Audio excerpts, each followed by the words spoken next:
Now, just a little bit of context. So we've talked about this award, Board Member of the Year. What does that mean? And the Board Member of the Year award recognizes a board member who shows exemplary leadership, commitment, and advocacy in his or her role on a nonprofit board. So again, we're so fortunate today to be joined by our two panelists. And I'd just like to briefly introduce the both of them. So we've got Melinda Balser here. She's a native of Rhode Island. Melinda lived in Baltimore, Maryland, and New Orleans, Louisiana before landing in Nashville.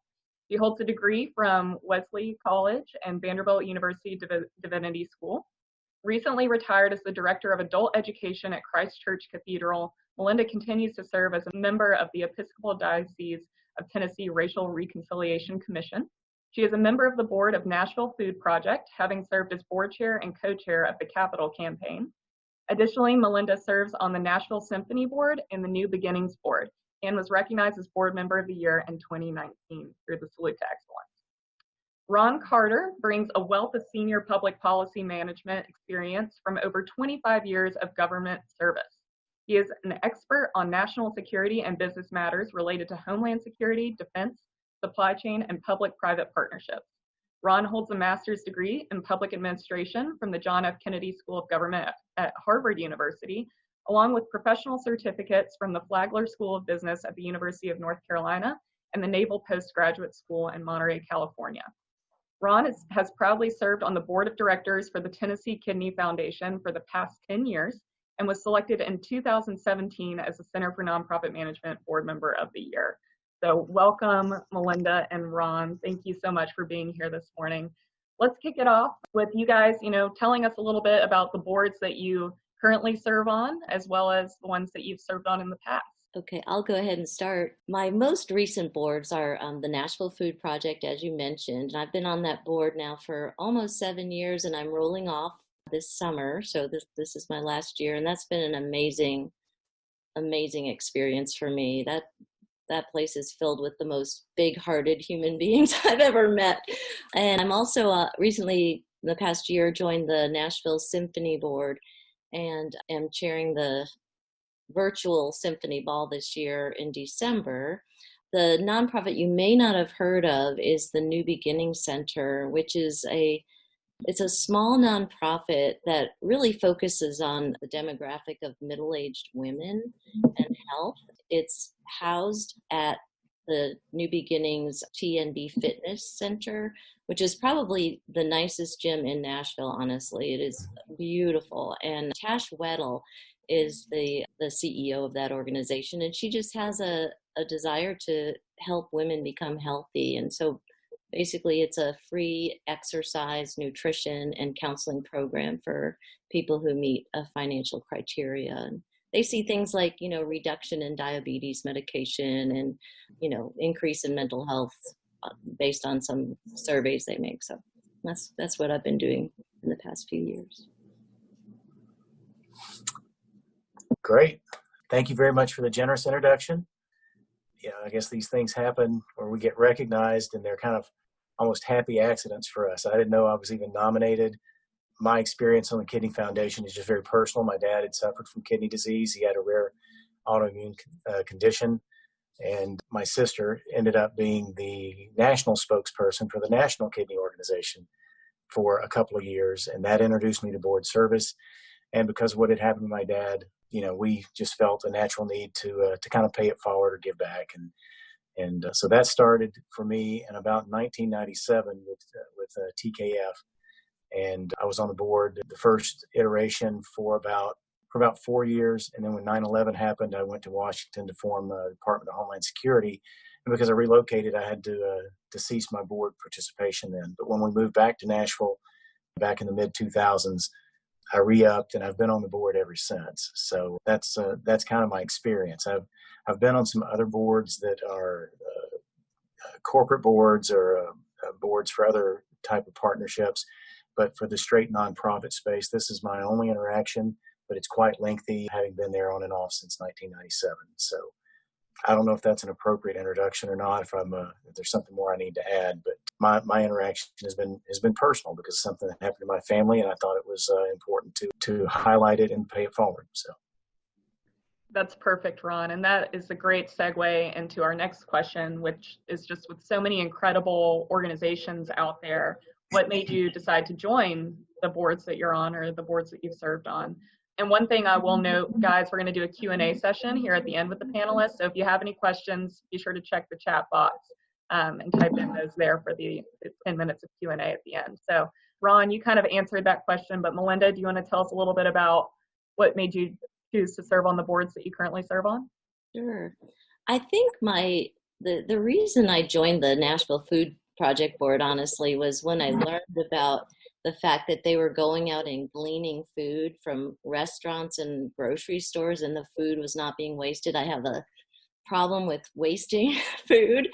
And when I learned about that and I started volunteering at the Food Project, I just became so interested in their social justice initiative and feeding, hungry children and the elderly, and just providing food in many, many partnerships that we have. It's not like a food bank, it's a partnership with other nonprofits. So like the YMCA, we provide the stuff for the kids, or the, Meals on Wheels, through certain organizations, 50 Forward will provide those meals. And it's all organic, healthy, very, very healthy food grown in our gardens and through our partners. So social justice oriented. And then as far as the New Beginning Center, I also work out there. So that's how I ended up learning about that. And the symphony, I love live music and I love classical music. And we've been supporters of the symphony for years and years. And that's my interest there.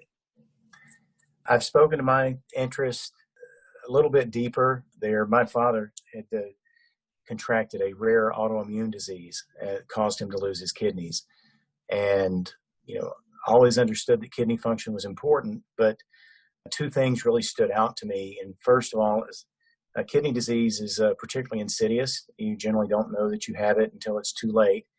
And most of the time our bodies are good about being able to repair themselves, but with your kidneys, that's not possible. So when you lose function there, any fraction of it, it's gone forever. Kidneys play a particular role in your body's electrolyte balance. And it's, we have a very delicate chemical balance in our bodies, and our kidneys are central to that. So people find when they lose their kidneys or they have problems in that area, that suddenly they're robbed of the quality of their life in other areas, because you can't, if you're on dialysis or something, you're bound to a dialysis machine or whatever method of dialysis you have. So you end up not being able to travel or not being as active as you were before and things like that. My father was particularly type A man. He really leaned forward into life. Living with him in some respects was kind of like living with Jack LaLanne. He was very health conscious. He took care of himself, very optimistic and energetic, never had need of a doctor or the medical system ever in his life. And all of a sudden he was totally dependent upon it.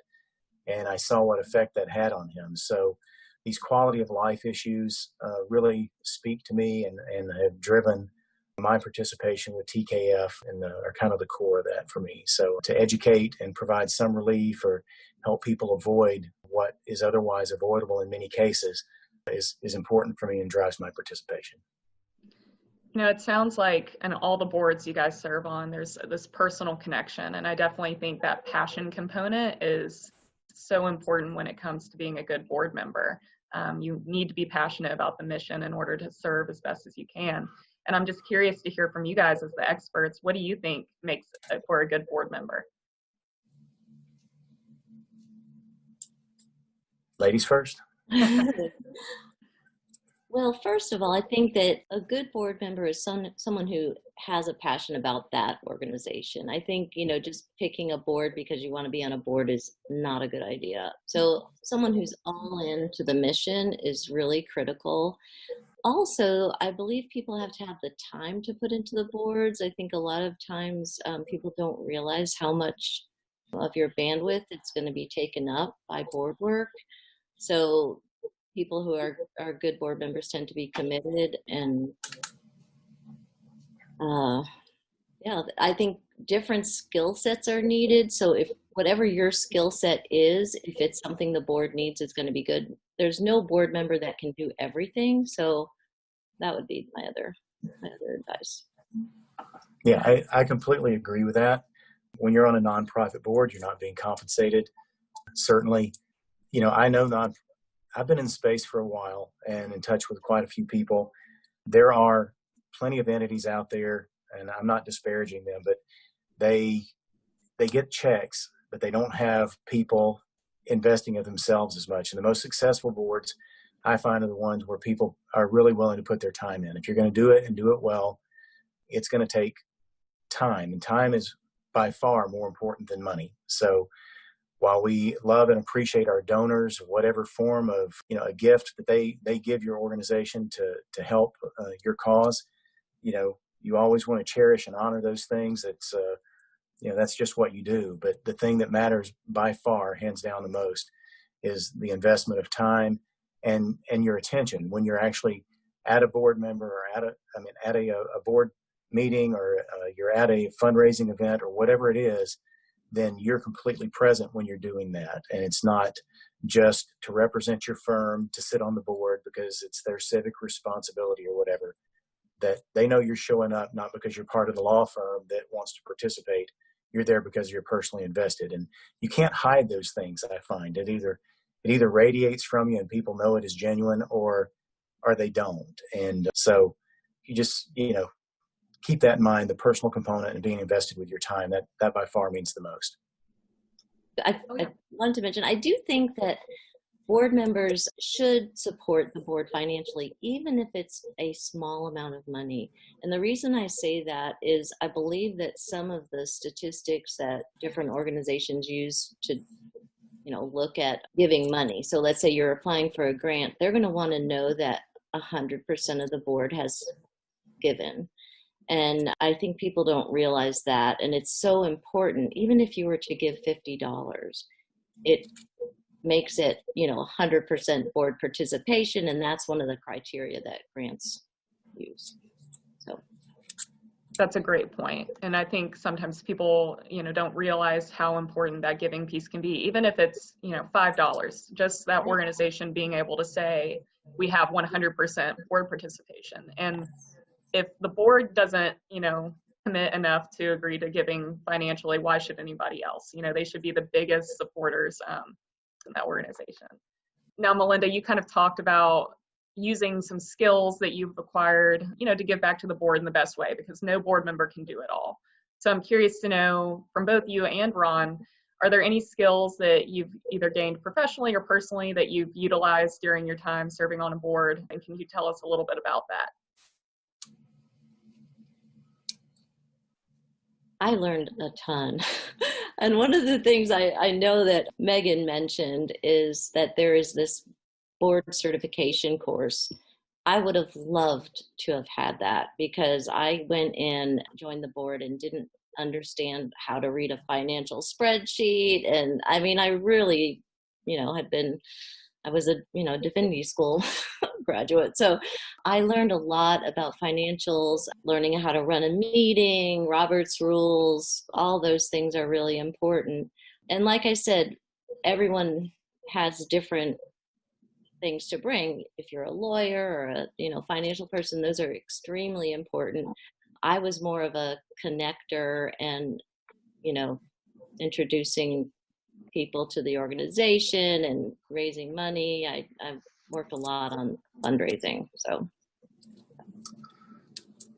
when I got to TKF, I was told by the outgoing board member or board president that if TKF was to continue on its current trajectory, he was apologizing to me for the state of affairs, because he said it would be insolvent in less than 18 months based on the trajectory. I was fortunate.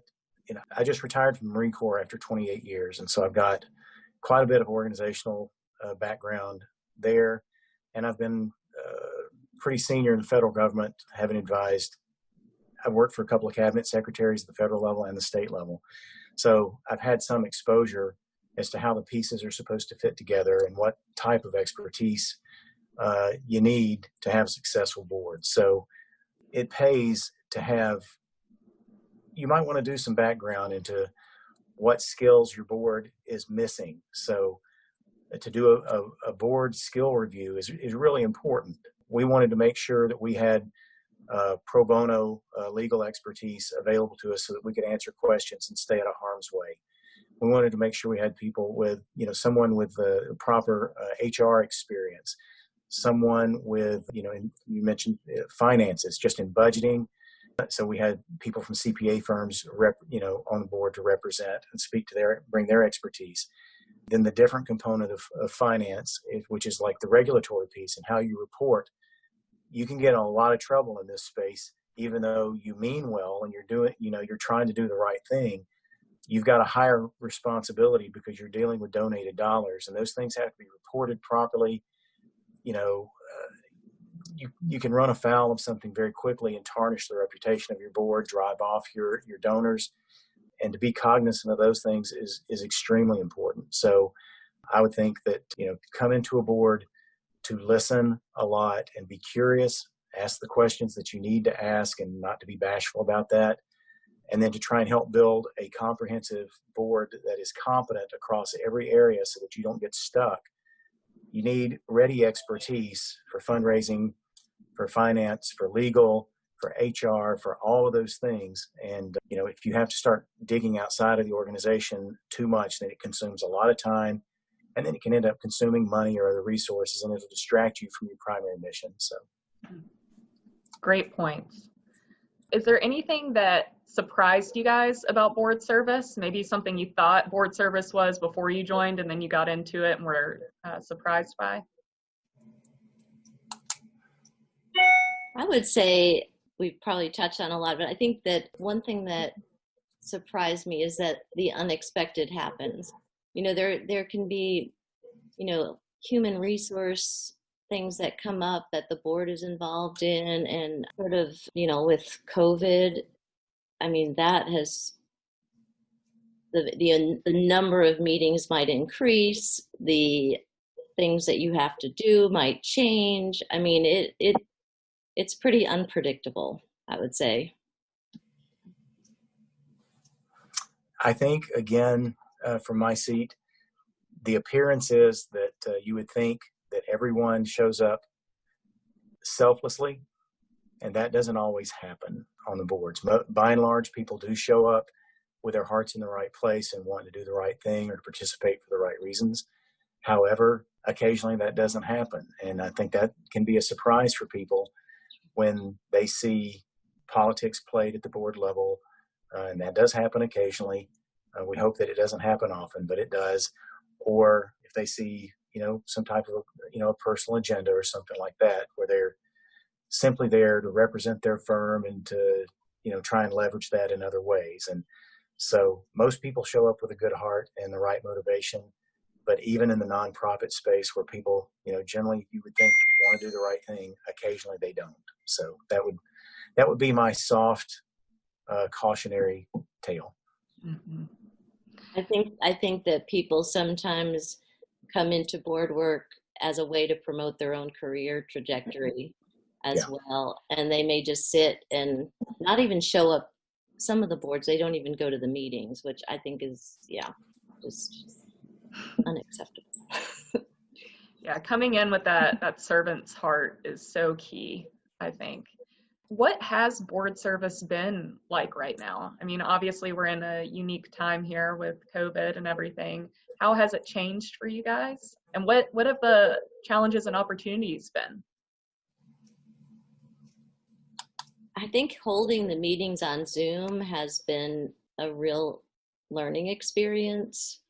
We've had a lot of symphony meetings because there was so much that happened. We were able to get that grant, the small business grant. So the musicians were paid up until July, but had to furlough basically not the entire staff. There's a, skeleton crew that's still there. So had a lot of very sad sorts of Zoom meetings regarding that. And still meeting a lot as we're going to continue and have the symphony ball and have it just be virtual, be completely different. So I think just meeting by Zoom and trying to stay connected that way has been helpful.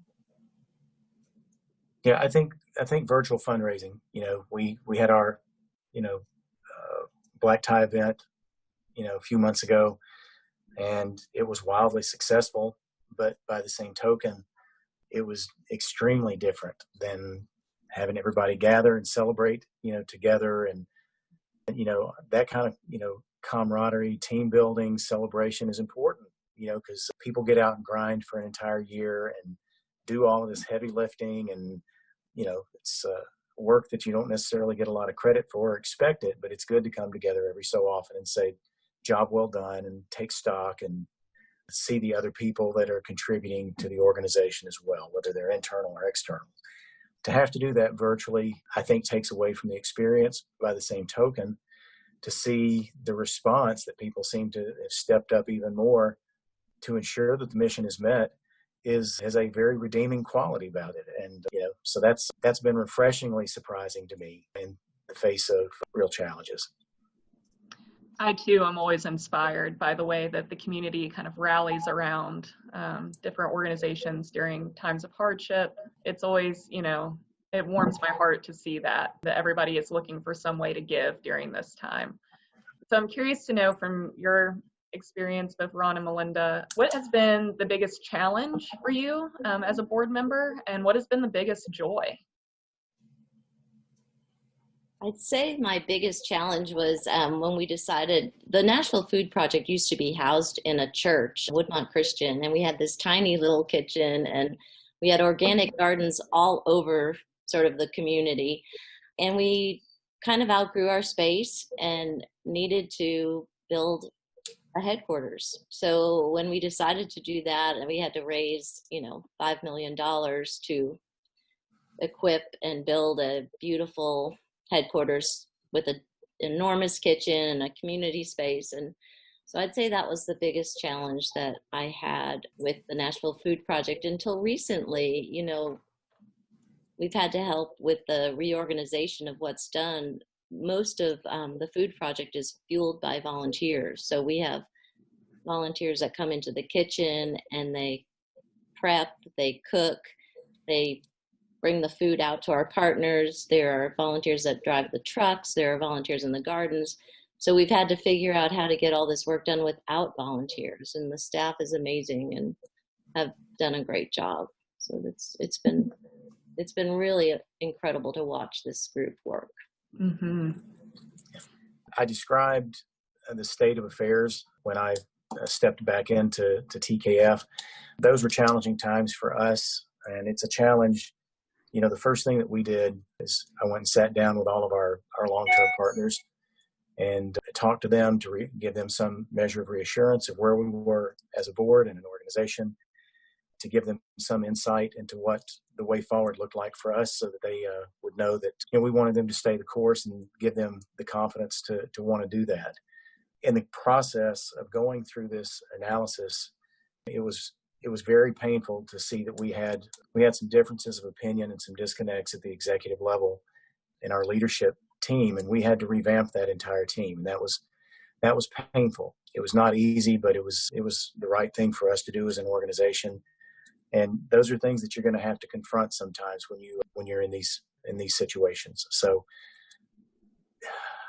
in the Marine Corps, we say that's why you get paid the big bucks or whatever. There are no big bucks involved here. It's simply just doing the right thing. And so whenever you have those type of challenges, those are particularly difficult. And I'm glad that it turned out well for us. We didn't disparage anybody in the process, and those people have gone on to continue their careers in other places, and we've supported them where we've been able to do that. So that is certainly the most trying or difficult piece, and to have an organization in crisis like that. The joy of that is to see, to fast forward, say 3 years or 4 years, and you're having your greatest fundraiser. You see how robust the organization is. You're starting to realize grants and other partnerships that you never had access to before because things are actually working, and you know that the organization is going to be good for the next decade or more. That's particularly gratifying. So switching gears here a little bit, what tips do you guys have for nonprofit leaders who are seeking new board members?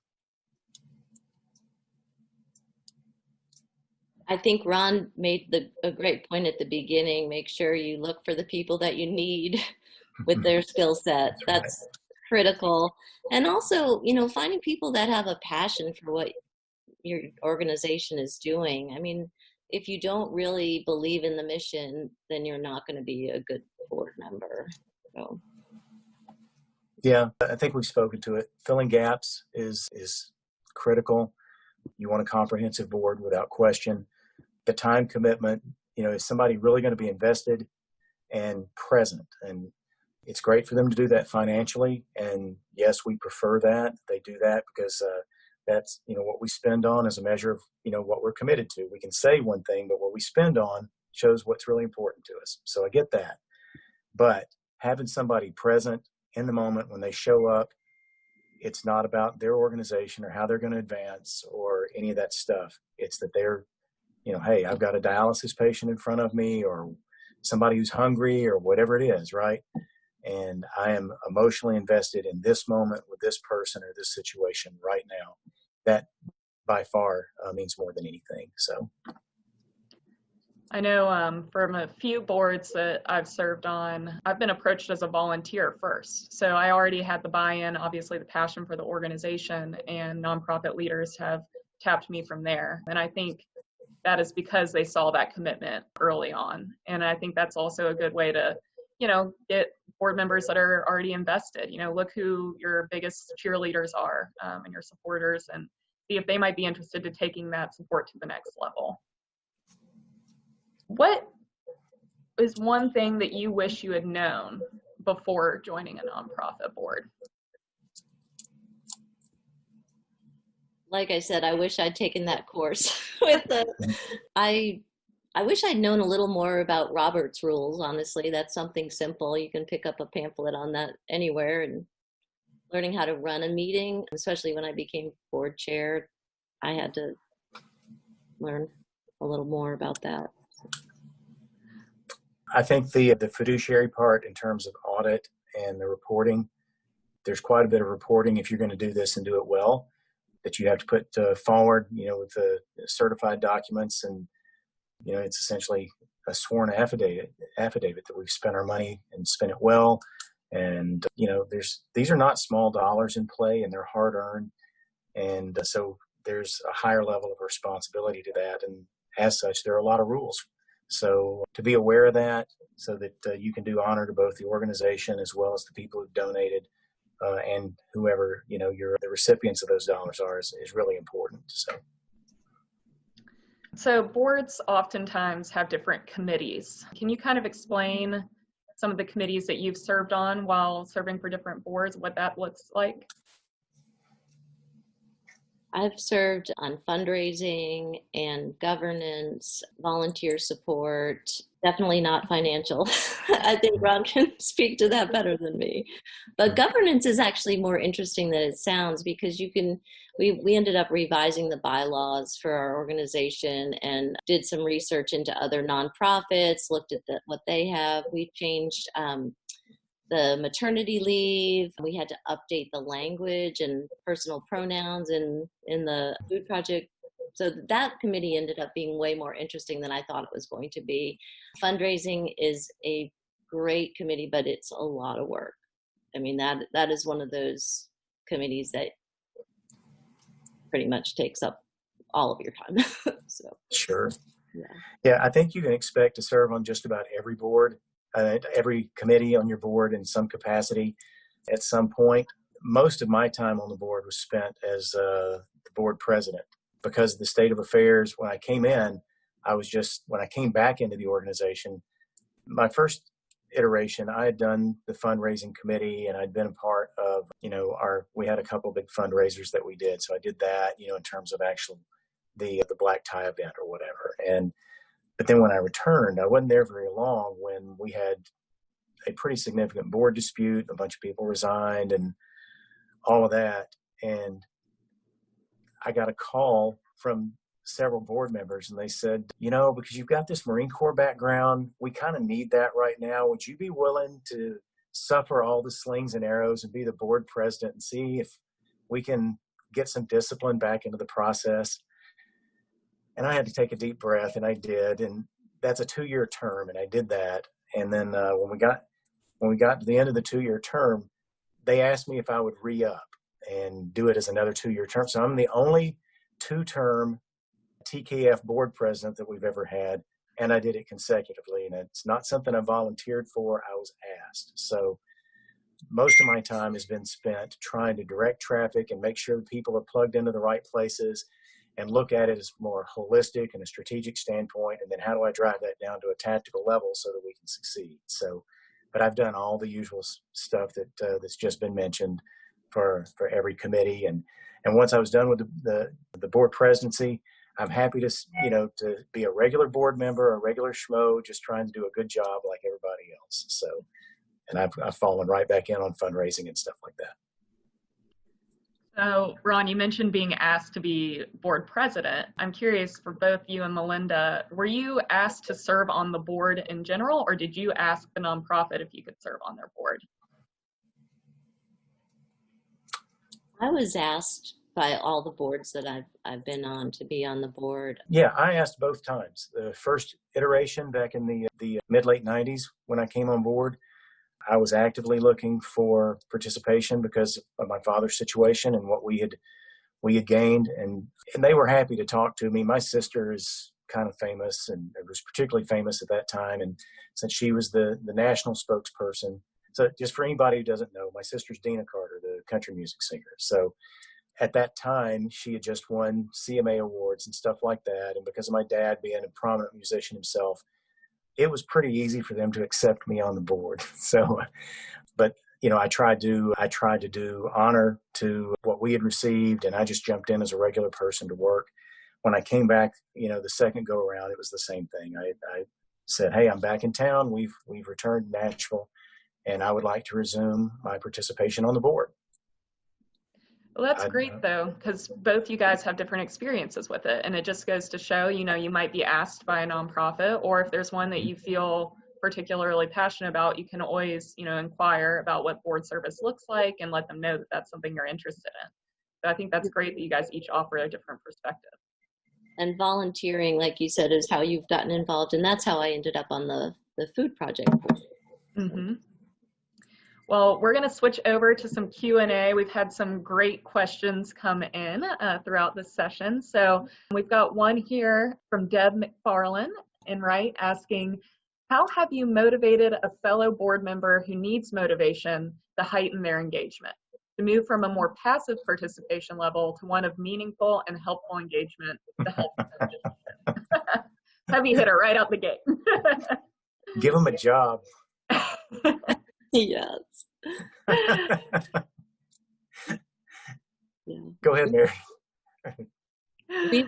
We've definitely had to make some phone calls to people, and one way that we've gotten more meaningful engagement, I think, out of different participants who aren't maybe that engaged, is giving a questionnaire about what interests them in the board work, and then putting them on a committee and nurturing them through that.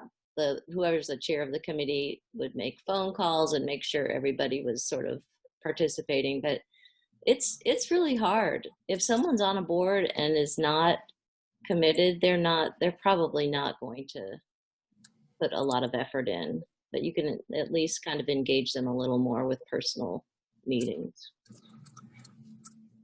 I love mentoring people. I think I've got some insight after being in a lot of different arenas in my life. I've had access to, I had a little bit of access to the president. I've had a lot of access to cabinet secretaries and flag officers of every rank. I was very fortunate to be, I don't know how all of these happy accidents happened to me that I would have this access, but I've been able to see people who are particularly effective as leaders and how they mentored or they made decisions and things like that. Growing up in the music business is the greatest education I ever had, because my dad was part of the Nashville A-Team. He studio musician here who cut all those songs back in the 60s and 70s and 80s. And what they did on an interaction basis between each other to communicate and to actually put something out that was meaningful for people was exceptionally instructive. And so, to have those small people skills, small unit skills, whatever you want to call them, to foster things along and how you communicate, that's really important to get people engaged and more productive, or to help them with their education. It's good to put them in jobs or to give them a stretch job, and you talk to them and say, look, I know you can do this. You encourage them and say, if you need help, let me know. But I know you might get a little uncomfortable, but you can do this and you're not in it alone. So they go out and they learn and they enhance their skills and they smile about it when they're done. And that I find that tends to be a win for everybody. The organization gets more out of it, and certainly the individual gets more out of it because they gain confidence in themselves and their ability to contribute to the board. So. Mm-hmm. Yeah, board service can be, scary for people, especially if it's their first time. It's a different environment that most of us aren't accustomed to until we just dive in. And to your point, Ron, you mentioned earlier, not being afraid to ask questions.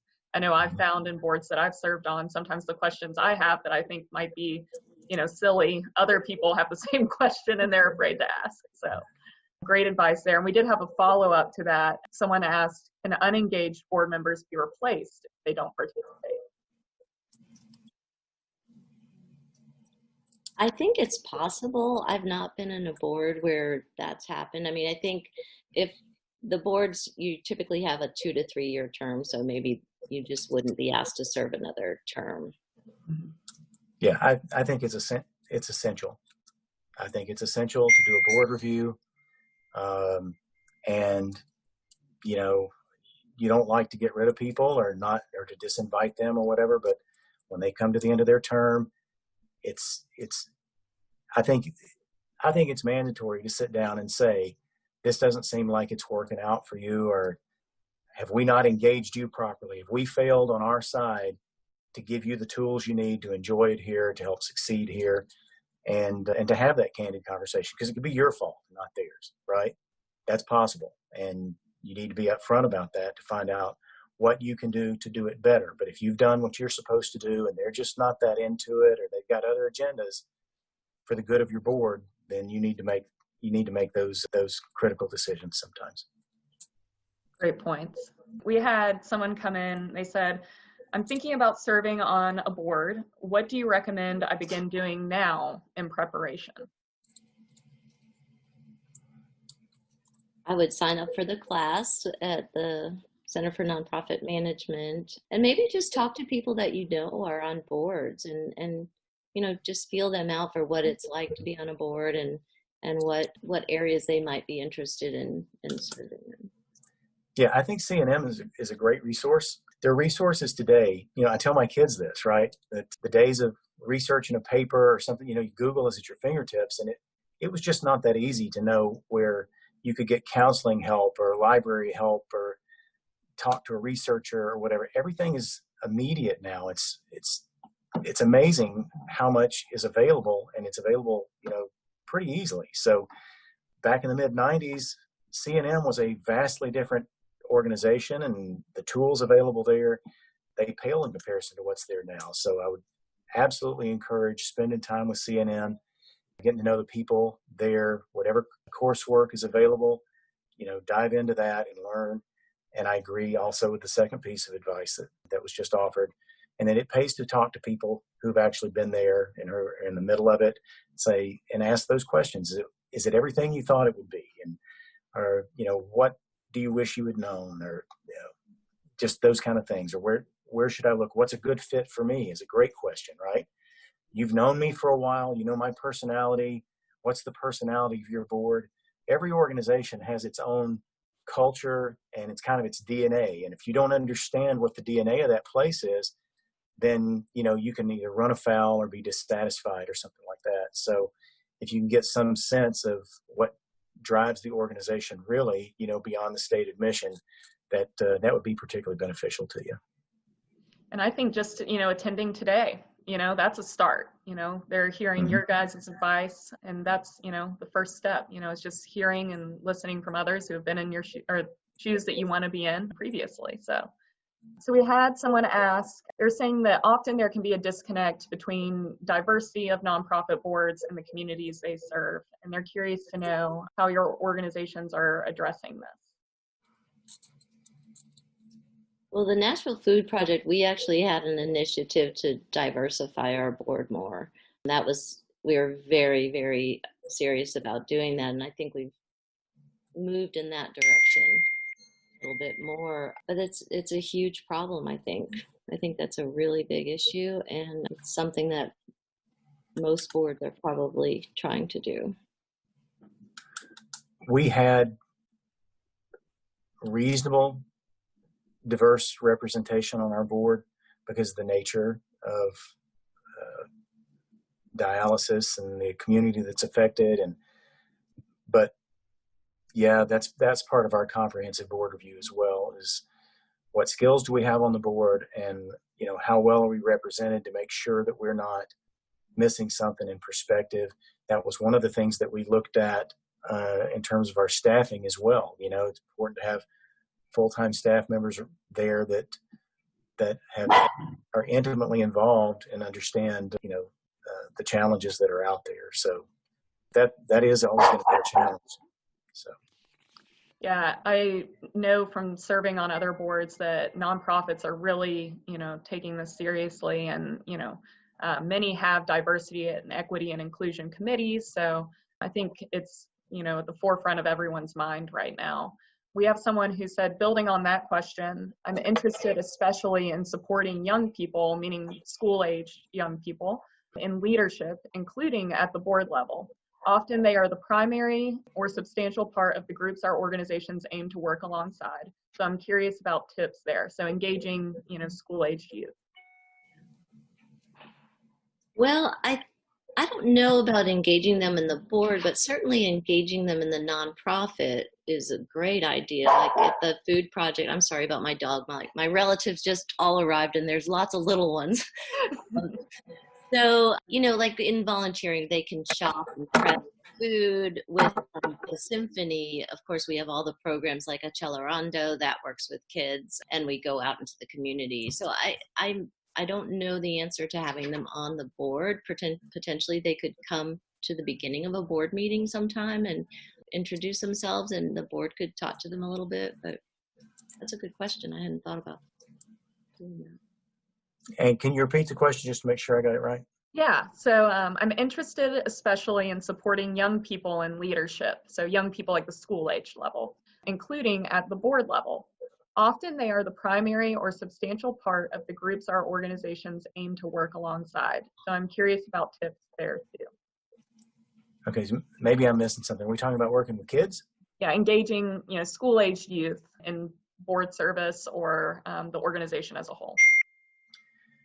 The kids that are easiest to engage, obviously, are the ones whose parents are involved in the boards. And if you've got an open environment for your fundraisers and things like that, where the kids can come and participate, or you make provisions where the kids can actually contribute, the parents usually feel pretty good about that because they've already got a giving heart and they want to teach that to their kids, and they bring the kids, and the kids see all these adults smiling and moving around and sweating and doing all of this stuff that needs to be done and having fun doing it. And they see how people are blessed on the other side with, the donations or the effort or what have you. So to me, I think there are ways to incorporate into your, if you're having a walk or a run or whatever the thing is, it's pretty easy to get the kids involved, and that makes it good for everybody. So that would be good.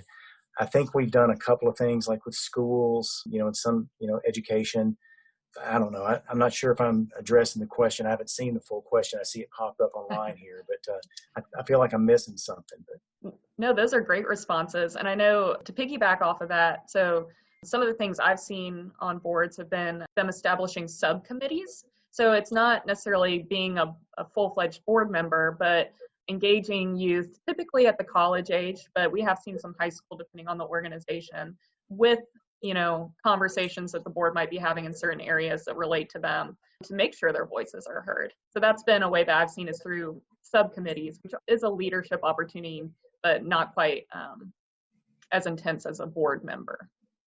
There's also, and this doesn't work with school-age children, but there's the Young Leaders Council, and I believe that that's a good avenue for young adults, maybe in their 20s, to find some board work. And not so much youth, but. Yeah, certainly. Young Leaders Council is a great resource. It's kind of like a crash course for young professionals who are interested in board service. They do great work. It's an 11-week, I believe, intensive course. So we've got a question here, and this will be our last one, wrap up. How do you onboard new board members? Well, on the boards that the Nashville Food Project and Nashville Symphony, we typically do a day of getting to know other board members, maybe a smaller group, and some, they get their binder, they get information, some history, they can express their interests in the different committees. Like the Symphony has, many committees, and you can sort of plug yourself in. So I'd say an orientation is important. One of the things we've had great success with is essentially like, and not, I don't know if this is the right term or not, but it's essentially like an internship or something like that. So people who are new are interested, but they're not sure exactly what it's all about.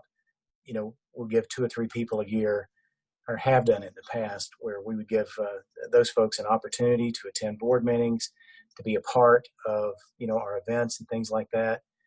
And it's kind of a way for them to test drive us or test drive board service. And we get to test drive them too. And if we get to the end of that, say it's a year or whatever, and it makes it easy for everybody to part ways if it's not working out. Or it makes it very easy to say, hey, we're very happy to welcome you on a full-time basis. And then in the actual onboarding process, you want that to be pretty comprehensive. And, they're, voted on at a full board meeting. It's not one of those mailed in things. They're warmly, congratulated and welcomed, in front of, the full board, and, you've got all the rights and privileges. And then we try to do, proper orientation where we give more background in terms of, this is our budget, this is the staff, these are our reporting requirements, these are our major events through the year. These are the committees that we need to staff, subcommittees, and let's find the best fit for you, those kind of things. So it's not rocket science or magic. It's pretty much the same from organization to organization that way. Mm-hmm. And I've seen boards do it too with a, full-fledged board retreat where everybody's together for a half a day and just going over everything at the beginning of the term. So that's just a great way to dive in head first and learn everything you need to know. Well, Melinda and Moran, thank you so much for your time this morning. We so appreciate you sharing your knowledge and expertise with us. And we hope that you have a wonderful weekend. And thanks again from cityCURRENT and the Center for Nonprofit Management. Thank you so much. This has been great. Nice to meet everybody. I had a great time, and I'm happy to support any of these events going forward. So we want to encourage a great nonprofit community in Nashville. Thank you so much. Thank you. Bye-bye. Thank you. Bye, everyone.